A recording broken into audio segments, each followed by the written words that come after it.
Hey guys, thanks for clicking on the Humbucker channel. Take a look at these Musician's Gear patch cables. These are the ones that they sell in packages of 8 on Musician's Friend for about $14. They're 17-inch patch cables. They have a right angle and just a TS mono connector.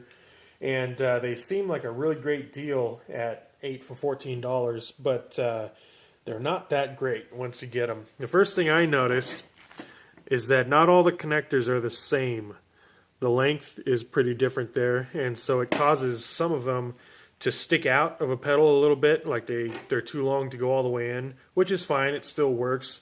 But the short ones have a problem where they don't really engage very well, and so any little wiggling causes them to pop back out. See, it doesn't really, there's no detent. It doesn't click when it goes in because it doesn't quite go in far enough, and then if you wiggle the cable at all, it comes right back out. And so the problem, what's happening is as the connector goes in, there's a tab that's supposed to fit into this little notch and give it kind of a detent. What's happening is this one's too short, so it kind of just stays there, and then when you wiggle it, it actually pushes the cable back out. So that doesn't work. There were 2 of them that I rejected right away just because the connectors were no good like this.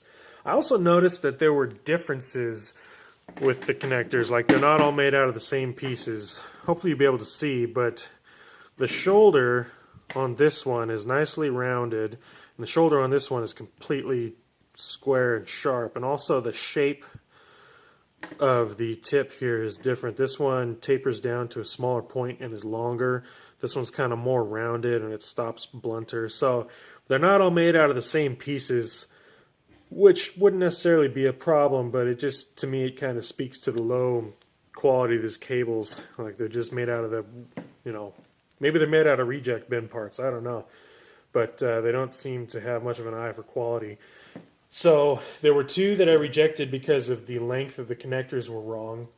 And then I plugged all of them into a 10-channel true bypass looper that I have. And I checked the signal flow on each one at a time, and there were 2 cables that would not pass any signal. So they're either shorted or broken and have an open circuit inside, or for whatever reason they didn't work. So that's these 4 cables here, the ones that I rejected right off the bat.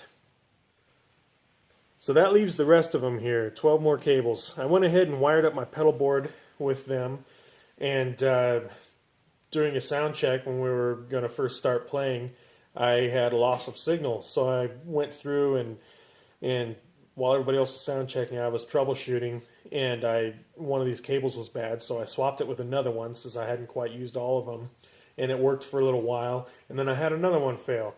So 4 of them right off the bat I rejected because they didn't pass signal or had bad connectors, and then when I first started using them, 2 more stopped passing signal. So I called Musician's Friend customer service line, and I spoke to Chris, and it happens to be my name too.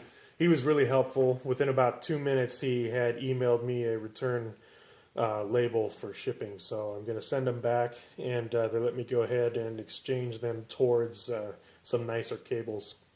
So these Musician's Gear cables are crap, but Musician's Friend customer service still seems to work pretty well.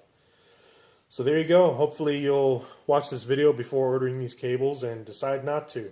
Thanks a lot for watching. See you next time.